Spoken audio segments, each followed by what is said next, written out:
E eu quero conversar com você sobre esse tema: o cordão de 3 dobras. Quem aqui comprou já o convite para a entrada lá do lançamento do nosso livro, O Caminho de um Homem com a Mulher? E vai ser no Rotary Club às 20 horas, dia 1º de abril. 1º de abril nós estaremos lançando então o nosso livro, O Caminho de um Homem com uma Mulher, onde eu disserto sobre como deve ser o caminho de um homem com a mulher. O valor é R$30 e você ganha, o casal, um exemplar. O jovem fica por R$20 e você ganha também um livro. E ainda você vai participar da palestra e também do coquetel que estaremos oferecendo ali no Rotary Club, tá bom? Não fique de fora. Eu quero convidar você para celebrar comigo mais esta vitória. Já mandamos corrigir, né, o livro nosso.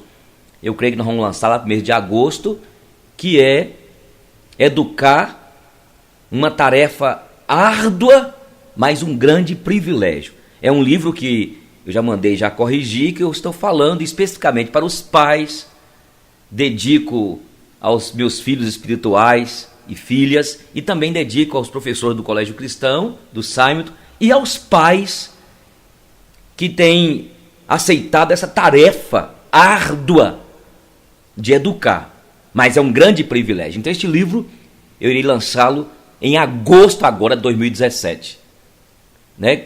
Se você não comprou então o convite, você pode comprar com Cileia, com Sérgio, ou pode vir amanhã ou essa semana no Colégio Cristão e pegar com Valéria ou também Nelma o seu convite, R$30 para o casal e ganha um exemplar, e R$20 para o solteiro.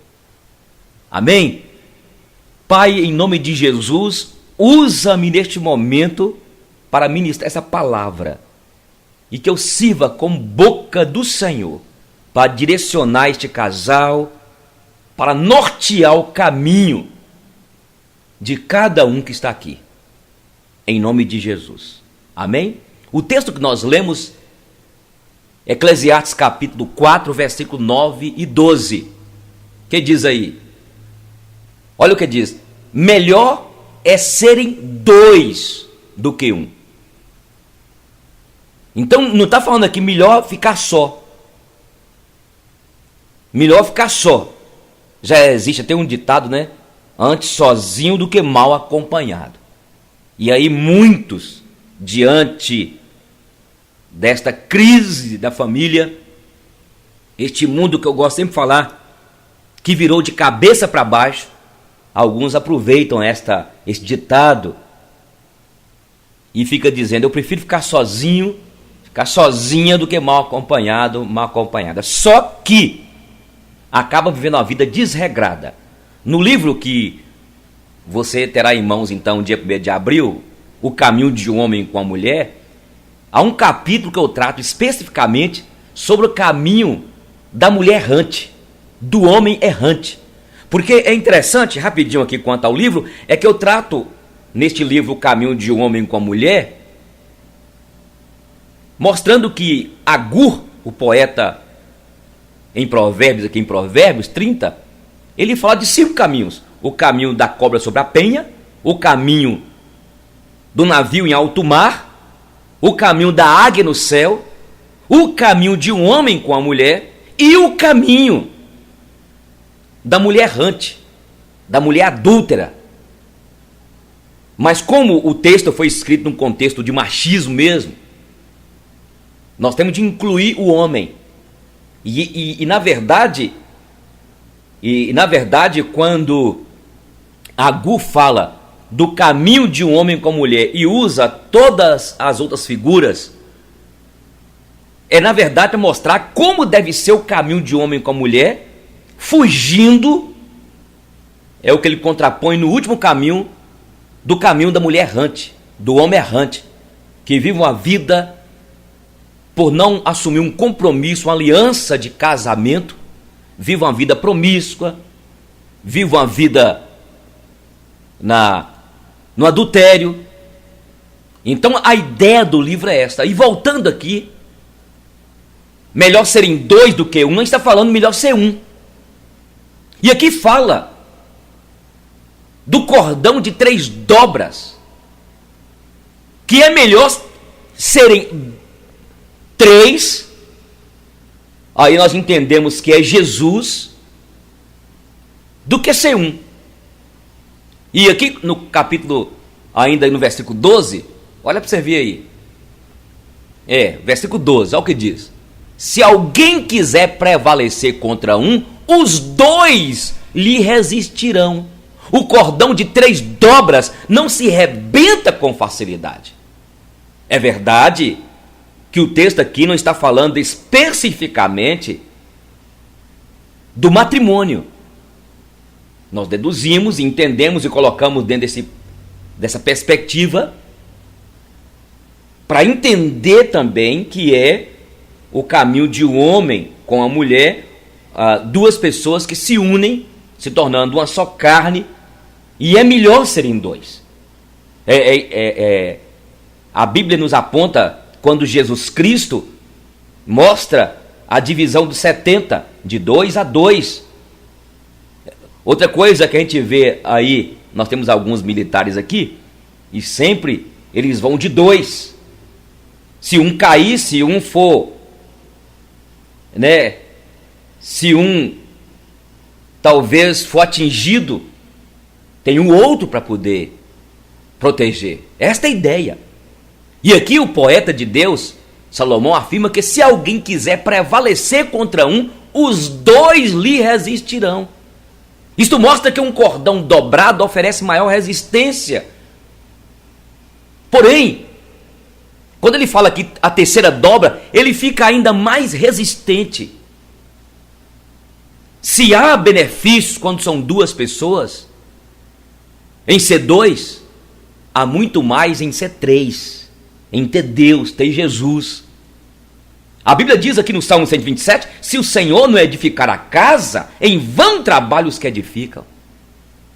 Em tudo que você fizer, em tudo que você for fazer, se você priorizar Deus, se você colocar Deus, seja num projeto, num empreendimento seu, tudo vai caminhar ordeiramente.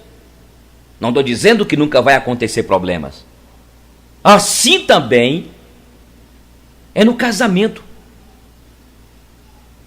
Se não tiver Deus, amigo, não tiver Deus, irmão,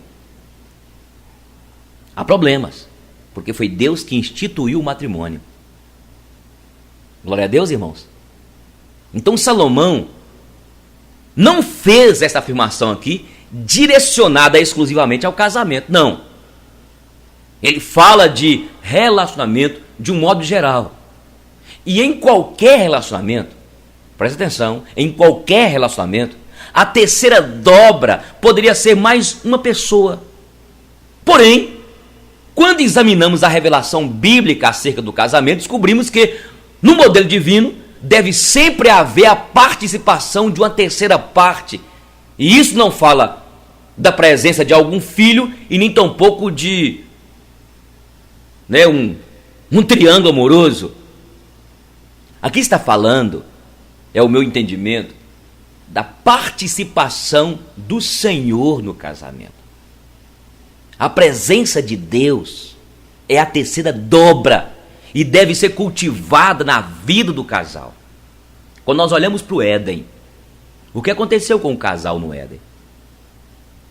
Eles não ficaram sozinhos no Éden. Deus estava diariamente com eles e da mesma forma como idealizou com o primeiro casal, Ele quer participar do nosso casamento também. Amém, queridos? Então você que está preparando para casar, você que sonha casar, comece a se preparar dentro do que revela aqui as Sagradas Escrituras. Aí nós precisamos de entender a união matrimonial sob 3 perspectivas. Primeiro, Deus como parte do compromisso do casal. É preciso entendermos aqui, gente. Eu sempre tenho falado e vou repetir isso, que sustenta o casamento não é a paixão, não é a estabilidade financeira. O que sustenta o casamento é a aliança, é o compromisso, é a compreensão de que foi Deus que instituiu o matrimônio e o casamento ele é indissolúvel. Ah, pastor, mas tanta gente separou aí. A Bíblia fala que Deus uniu, não separa o homem. Não estou aqui para constranger você que é casado aí pela segunda vez, terceira vez. Se é e converteu, separou e casou novamente, agora aquieta. Você agora conhece a palavra. Há casos que a pessoa vivia na ignorância. Mas é preciso entender que Deus é parte do compromisso do casal. Em segundo lugar, Deus como fonte de intervenção na vida do casal. Como? Aqui as Sagradas Escrituras nos ensinam como deve comportar o casal, como deve viver a vida a dois. E em terceiro lugar, Deus como modelo e referência para o casal. Então nós temos de ver o casamento por essas três perspectivas. Então, uma dupla aliança. Já afirmamos, o casamento é uma aliança que os cônjuges firmam entre si e também com Deus. O Senhor fala aqui através do profeta Malaquias, e ele referiu-se ao casamento como sendo uma aliança entre o homem e sua mulher.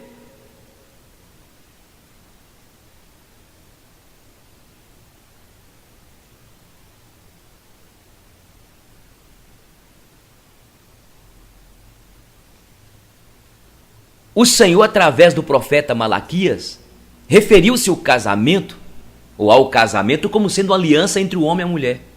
Olha o que diz. Abra para você ver aqui. Olha aí, Malaquias, capítulo 2, 14, está lá. Olha lá, mas se você quiser usar sua Bíblia. Olha o que diz. Porque o Senhor foi testemunha da aliança entre ti e a mulher da tua mocidade, com a qual tu foste desleal, sendo ela a tua companheira e a mulher da tua aliança. Quando você casou, ainda que foi lá na idolatria, ainda que você casou lá no mato, gente, Deus é onipresente. Ele foi testemunha. A esposa foi chamada por Deus como a mulher da tua aliança. O que deixa claro qual é o enfoque bíblico do casamento. Esta aliança matrimonial não é apenas uma aliança dos cônjuges entre si, mas do casal com Deus. O matrimônio é uma dupla aliança. Olha o que Malaquias diz, que Deus se faz presente testemunhando a aliança do casal. O mesmo conceito também nos é apresentado aqui em Provérbios. Coloca lá para nós, olha o que diz lá. Provérbios 2, 16, 17. Olha o que diz. Para te livrar da mulher adúltera, da estrangeira. O que mais diz lá? Que lisonjeia com palavras, a qual deixa o amigo da sua mocidade. E se esquece. Se esquece de quê? Da aliança com Deus. A Escritura aqui diz, a Bíblia, ela condena o abandono ao cônjuge. Esses textos nós lemos aqui, ó, Malaquias fala sobre a infidelidade. A mulher, quem foi infiel ao amigo da sua mocidade, e é chamada de alguém que se esqueceu da aliança do seu Deus. E veja bem que a palavra aliança, neste versículo aqui de Provérbios, fala não apenas da aliança entre os cônjuges, mas da aliança deles com Deus. Gente, isso é importantíssimo. Presta atenção, gente. Aqui está falando da obediência que alguém deve prestar à lei do Senhor e também se refere ao matrimônio como uma aliança da qual Deus quer participar. Gente, Quem idealizou o casamento foi Deus, não foi o homem. Quem instituiu o matrimônio foi Deus. O homem, nós, não estamos aqui neste mundo por estar. As coisas não aconteceram por um acaso. Entende? No Antigo Testamento, se você for observar, o Senhor, por intermédio de Moisés, entregou a Israel 10 mandamentos. E esses 10 mandamentos, eles foram chamados de as palavras da aliança. Olha para você ver lá, coloca no quadro Êxodo 34, 28. Olha o que diz. Olha lá. E ali esteve com o Senhor 40 dias e 40 noites. Não comeu pão, nem bebeu água. E escreveu nas tábuas, as palavras da aliança, as 10 palavras. Um desses mandamentos mostra que preservar o casamento não é apenas uma obrigação da aliança contraída entre os cônjuges. É parte, gente, olha para cá, é parte da aliança firmada com o próprio Deus. Olha o que diz o texto em Êxodo 20, 14. Olha, está bem alto grifado. Você pode ler comigo? Não, o quê? Não adulterarás. Observe que as ordenanças do Senhor foram escritas, incluindo a ordem de não adulterar. E o livro onde foram registradas passou a ser chamado de, olha lá, o livro da aliança.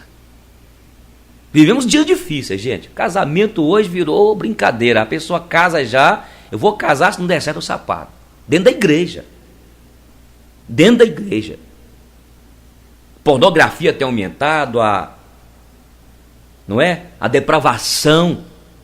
O texto de Timóteo, quando fala que os homens no final dos tempos proibiriam o casamento, seriam desafeiçoados, mentirosos, caluniadores, amantes de si mesmos, amantes dos prazeres, rebeldes contra Deus.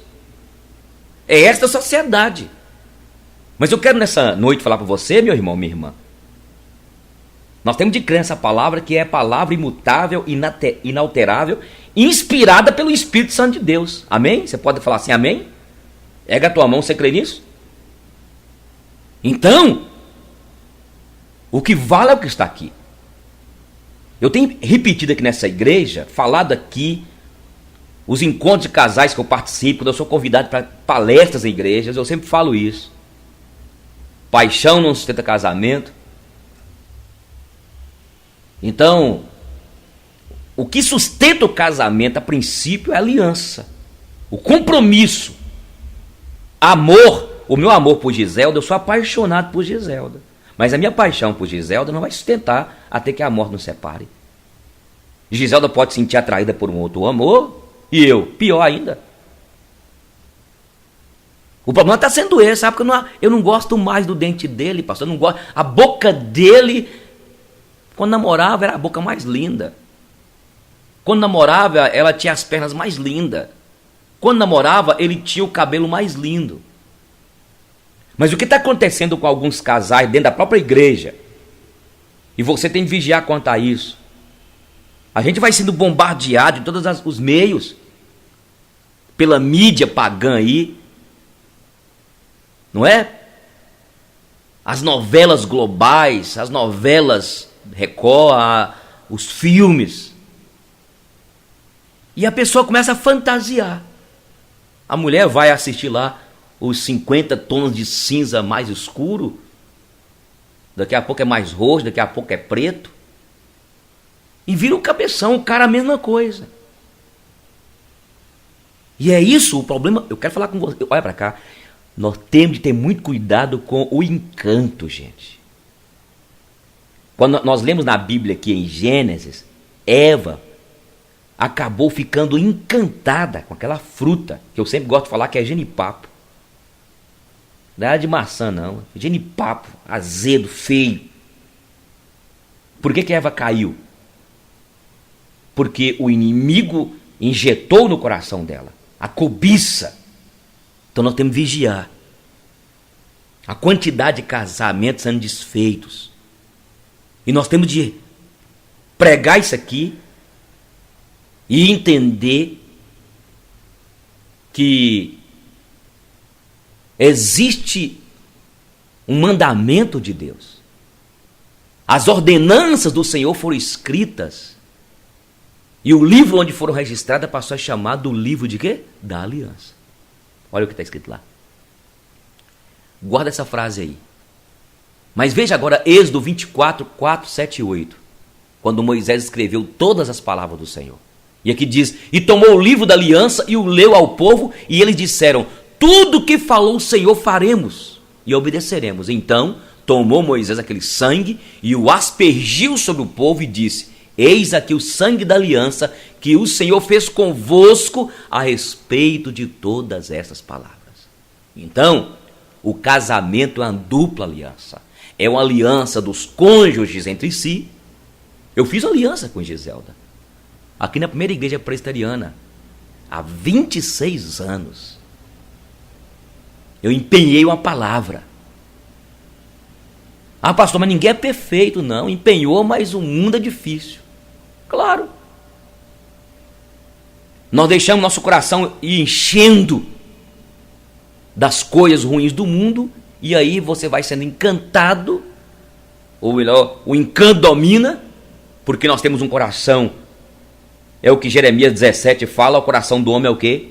Enganoso e desesperadamente corrupto. Se a gente enche o coração de coisas ruins, a nossa estrutura pecaminosa não vai suportar e vai cair mesmo. Então, é uma aliança entre você e seu marido. Vocês têm quanto tempo de casados? 3 anos. 3 anos. E vocês? Quantos? 15 anos. Vocês fizeram aliança no altar, ainda que foi lá no cartório só, ainda que vocês começaram amigando, antigamente falava amigados, né?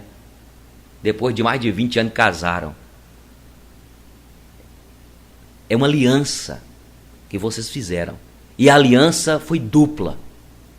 Também é uma aliança de ambos com Deus. O que podemos deduzir? Logo, o Senhor está presente na aliança, no compromisso do casamento. Esta é uma das formas em que Deus pode ser a terceira dobra no relacionamento conjugal. Aí eu quero dizer aqui rasgado para vocês, não vamos brincar, gente. Não brinquemos. Nós vamos discutir isso na frente, lá essa parte, porque nós temos que correr. Não existe amizade entre homem e mulher. Entre mulher e homem. Não existe. Por isso que eu sempre falo, cuidado. Cuidado. Um pastor foi advertido por uma pessoa amiga. Ele estava fazendo visitas com a secretária dele. O que aconteceu? Apaixonou um pelo outro. Ah, o capeta, que capeta, gente. O capeta está levando, está tendo culpa no cartório de Deus, sendo que ele não tem culpa. Não brinque.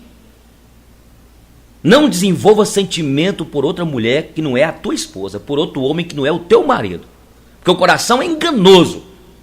Não existe amizade entre homem e mulher. Mulher e homem. E você pode ser apaixonado pela sua esposa, pelo seu marido. Para você que está aqui, você que é líder, então, leia aquele livro do Jim Baker. Quando ele fala além do perdão. Quando ele arrasa o coração sobre os seus adultérios. Era um pastor que caiu com, parece que 12 mulheres. Misericórdia mesmo, irmão. Está entendendo? Não brinque. O coração é enganoso, ele engana. Leva você a cometer coisas terríveis. E se você está sentindo atração para outra pessoa, peça ajuda enquanto é tempo. Isso vai crescendo, isso vai crescendo. Cuidado com as trocas de elogios. Então, o que aconteceu com esse pastor? Que eu disse antes, caiu. Então precisamos de edificar.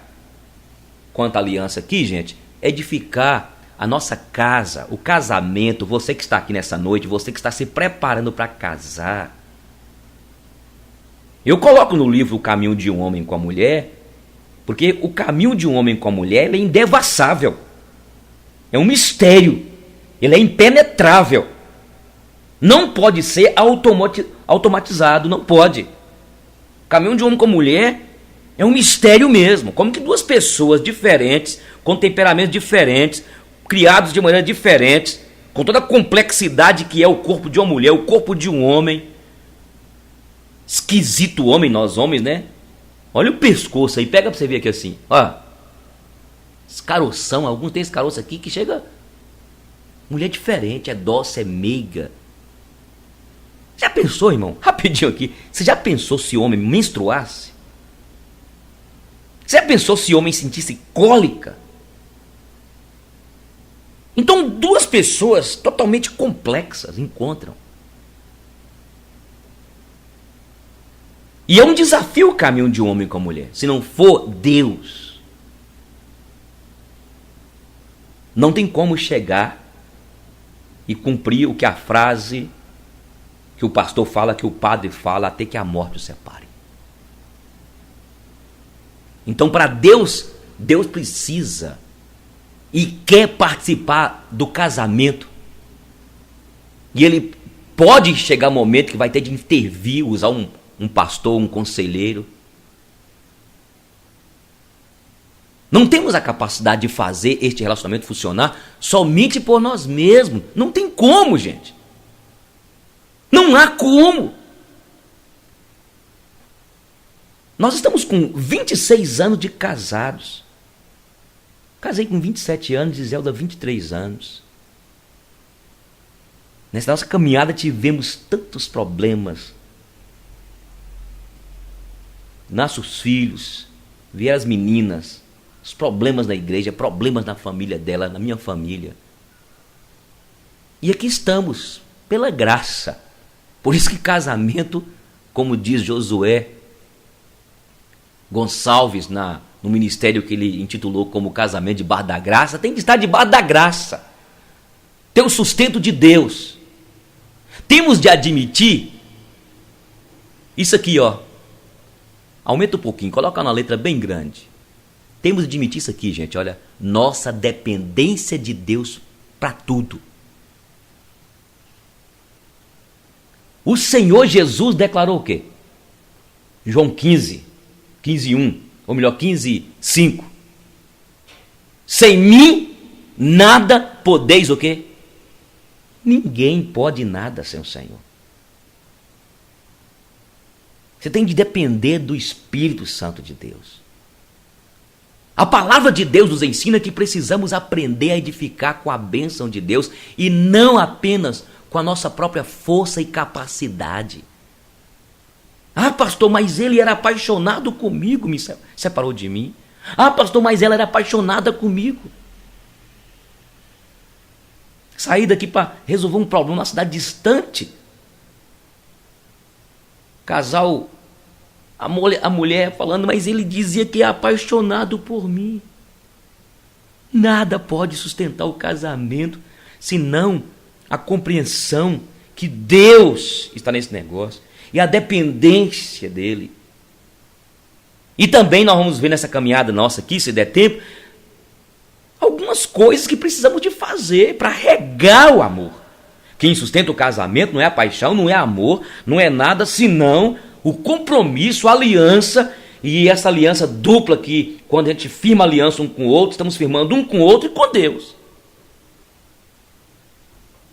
Não é paixão, amor, porque todos nós somos balançados. Você está entendendo o que eu estou falando? Você está aqui, você vai querer casar. E é interessante que é toda aquela poesia, e com todo carinho aqui, eu até coloco no livro o caminho de um homem com a mulher, no finalzinho eu coloco, porque os pombinhos, quando preparam para o casamento, eles se preocupam tanto com a festa, com a logística da festa, preocupa tanto com o vestido, com o buffet, né? Preocupa tanto com o som, com os cantores, com toda aquela parte da cerimônia na igreja, mas eles esquecem de se preocuparem primeiramente de fazer um curso. Eu estou na faculdade que nós estamos montando, a faculdade da família aqui em Montes Claros. Nós estamos querendo colocar exatamente esse curso preparatório para os noivos, ter pelo menos 10 encontros para ensiná-los. Porque a gente casa, vai para a lua de mel, aí depois vocês se viram. É ou não é? A Bíblia diz: se o Senhor não edificar a casa, em vão trabalhos que edificam. Se o Senhor não guardar a cidade, em vão vigia o quê? A sentinela. Edificar a casa é uma linguagem bíblica para a construção do lar, não do prédio em que mora. Tem gente preocupada em comprar apartamento, comprar a casa, tudo bem. Mas não esqueça, primeiramente, buscar o reino de Deus. Primeiramente, ter toda a orientação de Deus, preparar antes para você casar, buscar ajuda. Provérbios 14:1, pode colocar. Olha o que declara: a mulher sábia, sensata, edifica a casa, mas a insensata com as próprias mãos a derruba. Isso não quer dizer que temos uma mulher pedreira e uma demolidora. O que está falando aqui, gente? Aqui está falando do ambiente do lar e não do edifício físico. Eu escrevi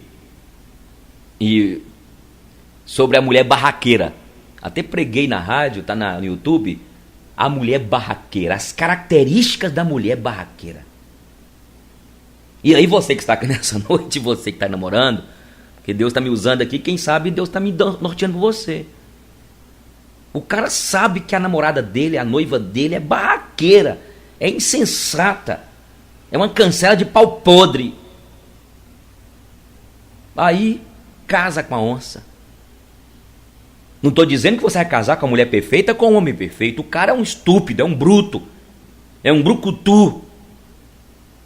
Reveja.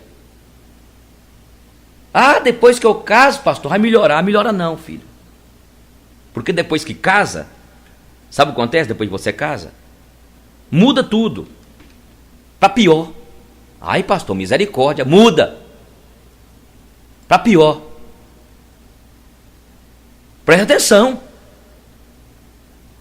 Olha, existem ingredientes importantes para a edificação da casa.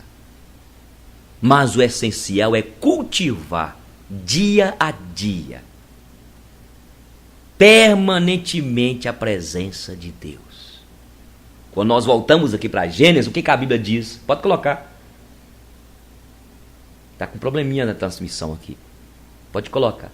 Quando nós voltamos para Gênesis, fala assim: no princípio criou Deus os céus e a terra. Não entre no relacionamento conjugal.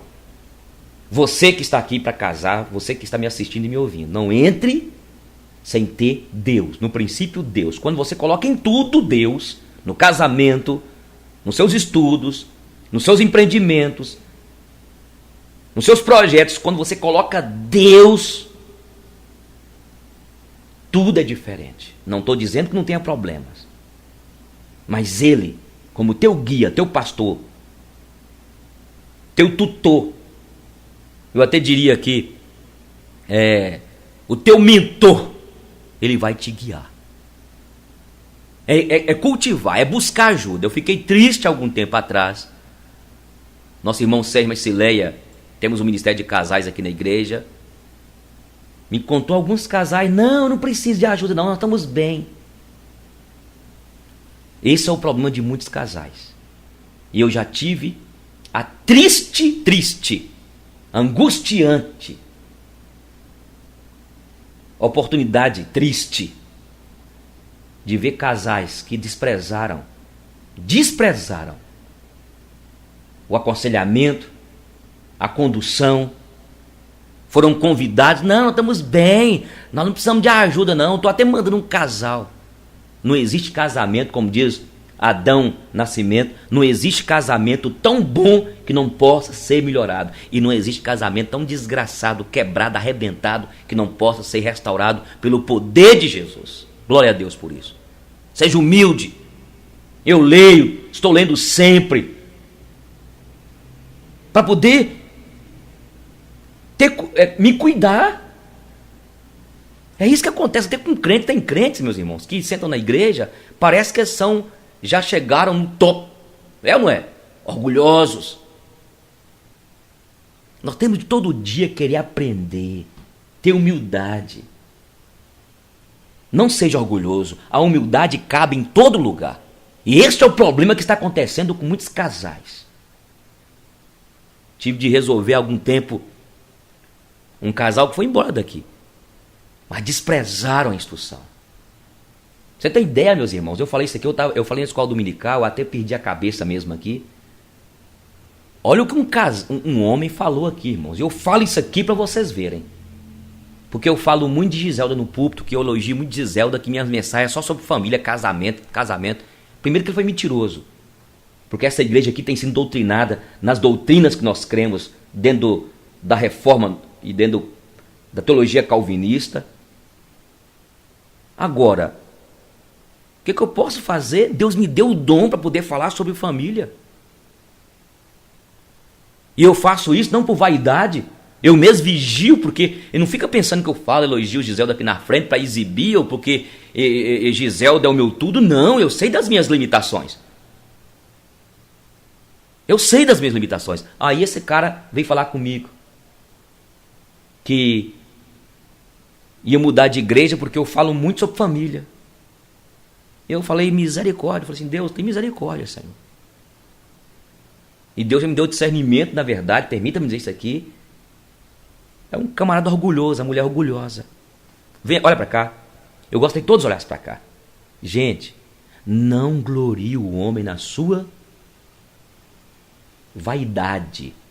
Eu usaria a palavra aqui, não glorie o homem na sabedoria, não se glorie o homem na sua força, não glorie o homem na sua riqueza, não se glorie o homem na paixão, nos bens que possui. Em nome de Jesus, por favor, meu irmão. Não fica achando que você ama sua esposa, que você ama seu marido, que você não vai cair. Nós não estamos blindados. Nós temos o Espírito Santo em nós, habita em nós, mas se eu e você não vigiarmos, nós iremos cair. Aí deixa aí, vai embora.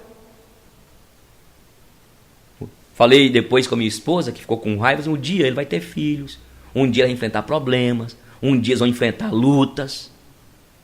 Aí eles vão valorizar a palavra que eu pregava no púlpito aqui sobre criação de filhos. E eu quero dizer para os irmãos, enquanto eu estiver aqui, e eu creio que eu vou ficar aqui até que a morte me separe de vocês, e tomara que eu fique com 80 anos, 90 anos de idade, eu e minha paixão. E enquanto eu estiver aqui, eu vou defender a família, eu vou pregar sobre família, criação de filhos, eu vou pregar para ser duro com homens brutos, estúpidos, que não tratam a mulher com doçura, com carinho, com ternura, porque a mulher foi chamada para ser tratada e valorizada como amada e valorizada como mulher. E mulher deve também se cuidar para não ser mulher barraqueira. Essa caminhada nossa aqui, amém, Jesus, irmãos? Na verdade, o desejo é que nós sejamos parecidos com o Senhor, parecidos com o nosso Deus. Nosso desejo é esse. Nós sejamos como Ele. E esse é o propósito de Deus para nossas vidas. Jesus falou sobre isso. Amém? É isso mesmo, o pessoal não quer. Gente, Jesus Cristo, nosso Deus, é o padrão no qual devemos nos espelhar. Efésios capítulo 5, versículo 1. Sede, pois, imitadores de Deus, como filhos amados. O Novo Testamento revela com clareza que o plano de Deus para cada um de nós é conformarmos-nos com a imagem do Senhor Jesus Cristo. Romanos 8, 29 é um texto que eu sempre falo aqui.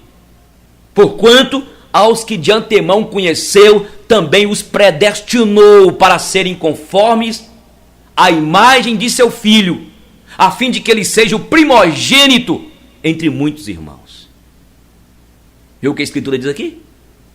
A Bíblia diz aqui, declara que fomos predestinados, destinados de antemão para sermos conforme à imagem de Jesus Cristo. Ele é o nosso referencial de conduta. O apóstolo João declara que aquele que diz que permanece nele, esse deve também andar assim como ele andou. O apóstolo Pedro disse que devemos seguir os seus passos, caminhar como ele andou. Já leu aquele livro sobre os seus passos, com o tema em seus passos, o que faria Jesus? Então a transformação nossa, a transformação que experimentamos na vida cristã é progressiva. A Bíblia chama de glória em glória, glória em glória. E qual o endereço? Para onde nós iremos em glória? Tornar semelhantes a Jesus. E Jesus atribuiu ao coração duro como o grande motivo da falência do matrimônio. Então, quando nós abrimos aqui, não conseguiu não, o texto de Mateus 19:8, pode colocar 19:8. As promessas de Deus ao seu povo no Antigo Testamento, gente, era de um transplante de coração. Nós ministramos na semana, parece passada, não foi? Ezequiel 36, 26.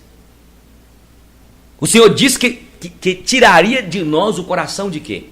De pedra, duro, da natureza humana caída.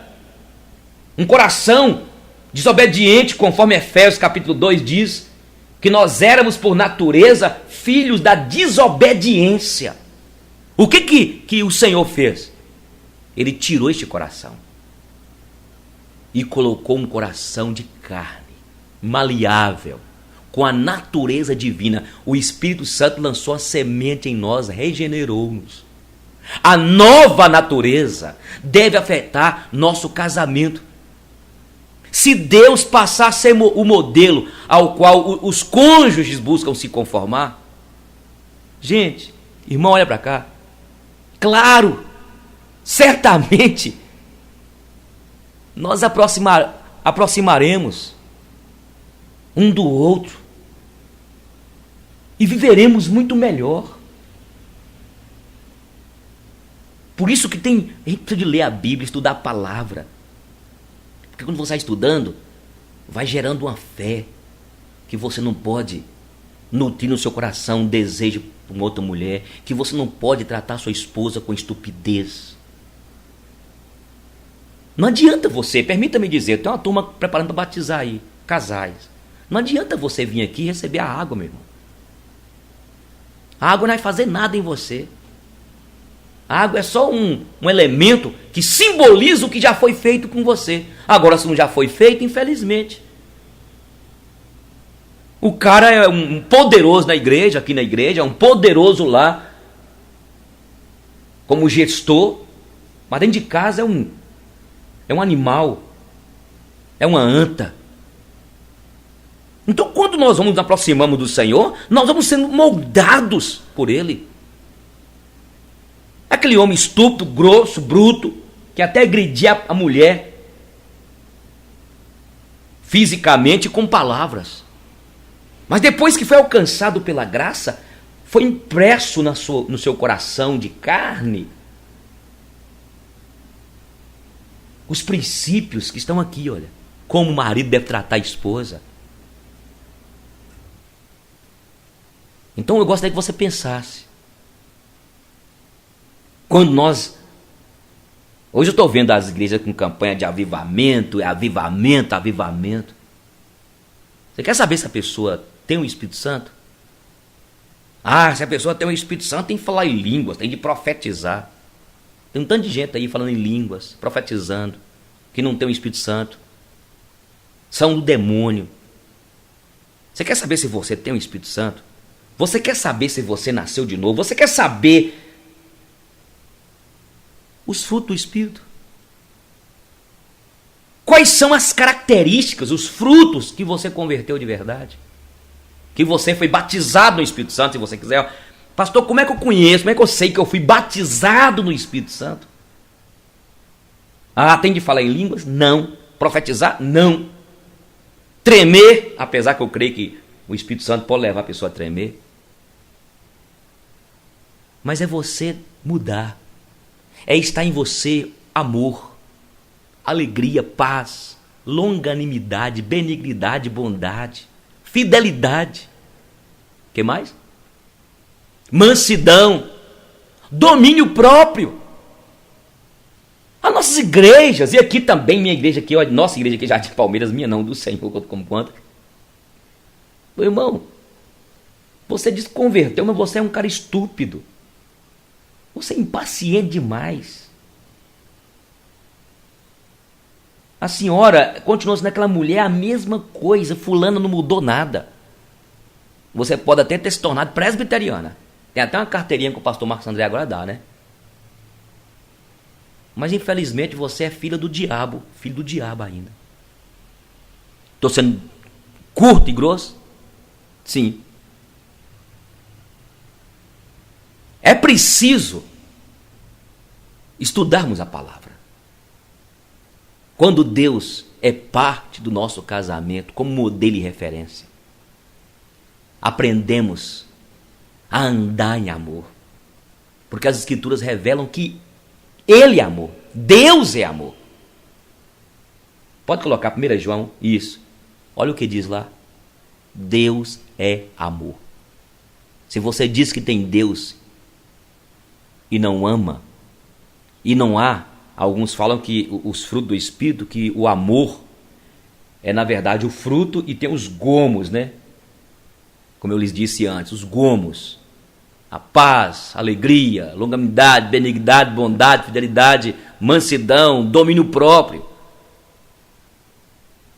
Então tem de haver. Não estou dizendo que você, uma hora ou outra, perde a cabeça com seu filho, com a sua esposa, que vocês se arranham.